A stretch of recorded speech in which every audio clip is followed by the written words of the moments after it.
சில குட்டீஸ் எல்லாருக்குமே வந்து பார்த்தீங்கன்னா குட் ஈவினிங்ப்பா. வீடியோக்குள்ளே போகிறதுக்கு முன்னாடி 12th ஸ்டாண்டர்ட் ஃபெயிலியர் ஸ்டூடெண்ட்ஸுக்கு ஓகேங்களா, பொது தேர்வில் தோல்வி பெற்ற மாணவர்கள் ஓகேங்களா, தோல்வி பெற்ற மாணவர்களும் மீண்டும் வெற்றியடைய முதலில் வாழ்த்துக்கள்ப்பா. அதற்கான பணிகளை நம்ம தொடக்க போகிறோம். ஸோ வாங்க இப்போ வீடியோக்குள்ளே போகலாம். நம்ம அகெயின் வந்து ரீ எக்ஸாம் எழுதுறதுக்கான டேட் வந்து அறிவிச்சிருக்கிறாங்க. என்னைக்கு அப்படின்னா ஜூன் 24 அப்படின்னு வந்து சொல்லியிருக்கிறாங்க. கிட்டத்தட்ட இன்னும் மே 24 வரல ஓகேங்களா. ஜூன் 24னா இன்னும் 40 நாளுக்கு மேலே வந்து நமக்கு இருக்கு. எக்ஸாம்ஸ் எழுதி விருப்பம் உள்ளவர்கள் நிறைய பேர் நிறைய கொஸ்டின்ஸ் வந்து கேட்டிருக்காங்க. அவங்களுக்கான பதிலாக தான் இந்த வீடியோ இருக்க போது. ப்ரோ, நான் 12th எக்ஸாமில் ஒரு சப்ஜெக்ட் வந்து ஃபெயில் ஆகிட்டேன், நான் வந்து காலேஜில் அட்மிஷன் போடலாமா அப்படின்னு சொல்லிட்டு. அட்மிஷன் போட்டாலும் உங்களால் காலேஜில் சேர முடியாது. ஒரே ஒரு கட் ஆஃப் மார்க் எதனா ஒரு சப்ஜெக்ட் இப்போது கெமிஸ்ட்ரி கட் ஆஃபில் இருக்குது. ஸோ கெமிஸ்ட்ரியில் ஃபெயில் ஆகிட்டீங்க அப்படின்னா எப்படி காலேஜில் சேர்க்க முடியும்? சேர முடியாது. நீங்கள் அகெயின் வந்து ஜூன் 24 அந்த ஜூலை மிட் வரைக்கும் அந்த எக்ஸாம்ஸ் வந்து இருக்குது. அதை நீங்கள் முடிச்சிட்டிங்கன்னா ஜூலையில் நீங்கள் போய் காலேஜ் சேர்ந்துக்கலாம். ரிசல்ட்ஸ் உடனே வந்துடும், 1 வீக்கில் சேர்ந்துக்கலாம் அப்படின்னு வந்து சொல்லியிருக்கிறாங்க. அதுக்கு எப்படி எங்கே விண்ணப்பிக்கிறது அப்படின்னா, உங்களுடைய ஸ்கூல்ஸ்லேயே அதற்கான எல்லா விதமான வழிகாட்டு நெறிமுறைகளையும் சொல்லுவாங்க. அது சொல்லலை அப்படின்னா அடுத்த வீடியோ நம்ம அதை சொல்லுவோம் ஓகேங்களா.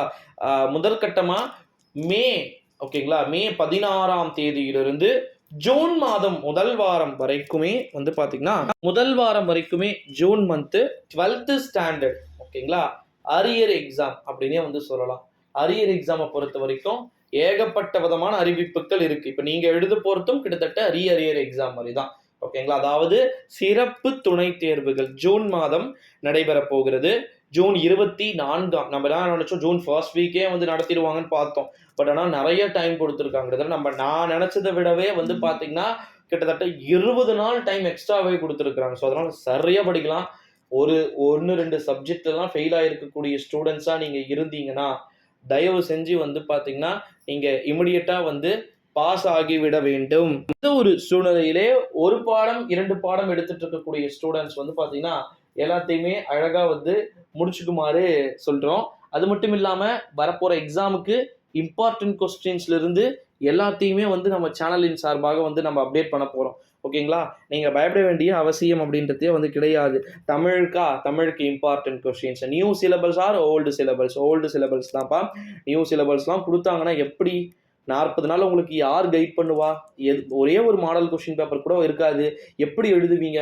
ஸோ ஓல்டு சிலபஸ் தான். பயம் வேண்டாம் ஓகேங்களா. பயம் என்பதை தூக்கி தட்டி எறியுமாறு கேட்டுக்கொள்ளப்படுகிறது. ஸோ இப்போ 12th ஸ்டாண்டர்ட் ஸ்டூடெண்ட்ஸு கொஞ்சம் ஃப்ரீயாக ஆகுங்க. கண்டிப்பாக ரிசல்ட் வந்து டிப்ரெஸ்டில் இருப்பீங்க ஓகேங்களா.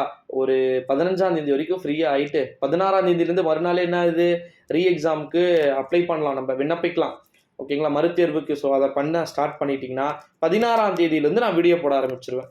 ஏன்னா 14 வரைக்கும் நம்ம 10th ஸ்டூடெண்ட்ஸையுமே வந்து பார்த்தீங்கன்னா அவங்களுக்கு லைவ் போடணும், நிறைய ஒர்க்ஸ் வந்து இருக்குது. அதே போல் 11th ஸ்டூடெண்ட்ஸ்க்கும் வந்து ரிசல்ட்ஸ் மே 14ஆம் தேதி லைவ் முடிச்சுட்டு அந்த ஸ்டூடெண்ட்ஸ்லேயும் கண்டிப்பாக நிறைய பேர் ஃபெயில் ஆவாங்க. அதாவது ஃபெயில் அப்படின்னா வருஷம் கண்டிப்பாக 2% ஸ்டூடெண்ட்ஸ் ஃபெயில் ஆகிட்டே தான் இருப்பாங்க. அது எவ்வளவு எக்ஸாம் எழுதினாலும் சரி, எவ்வளவு கொஷின் பேப்பர் வந்தாலும் சரி. ரீசன் ஃபேக்ட் என்னன்னா, நிறைய பேர் வரமாட்டாங்க எக்ஸாம்ஸ்க்கு. அதெல்லாம் அந்த ஃபெயில் பர்சன்டேஜில் போய் அதிகமாக சேரத்துக்கு வாய்ப்பு இருக்குது. வராதவர்களும் இந்த தேர்வில் எழுதலாம், ஒரு வாய்ப்பு ஓகேங்களா. இது முடிச்சிட்டிங்க அப்படின்னா அக்டோபர் ஒரு சிறப்பு துணை தேர்வு இருக்கலாம். இல்லை அப்படின்னா அதோட அடுத்த வருஷம் எழுதுகிற மாதிரி இருக்கும். ஸோ அதெல்லாம் ரொம்ப தப்பு. சூட்டாக இப்போவே வந்து முடிச்சிருங்க ஓகேங்களா. எப்போ ரிசல்ட் நீங்கள் மார்ச்சில் எழுதுனீங்க பப்ளிக்கை, அது இப்போ ஜூனில் எழுத போகிறீங்க. ஏப்ரல் மே மட்டும் விட்டுட்டு ஜூன்லேயே முடிச்சிருவீங்க. ஜூன்லேயே முக்கால்வாசி எக்ஸாம் முடிச்சிருவீங்க.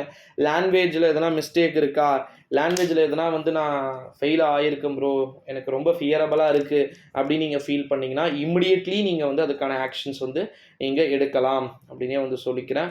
அது மட்டும் இல்லாமல் இன்னொரு மிக முக்கியமான ஒரு அறிவிப்பு என்ன அப்படின்னா, 12ஆம் வகுப்பு மாணவ செல்வங்களுக்கு பொது தேர்வில் தோல்வி பெற்ற மாணவர்கள் துவண்டு விடாதீர்கள், மீண்டும் எழுவோம் ஓகேங்களா. துணிவோடு எழுவோம், விழுந்த இடத்திலேயே எழுவோம் ஓகேங்களா. நண்பர்களே, இந்த வீடியோவை உங்கள் ஃப்ரெண்ட்ஸ் அண்ட் ஃபேமிலி எல்லாருக்குமே வந்து பார்த்தீங்கன்னா மோஸ்ட்லி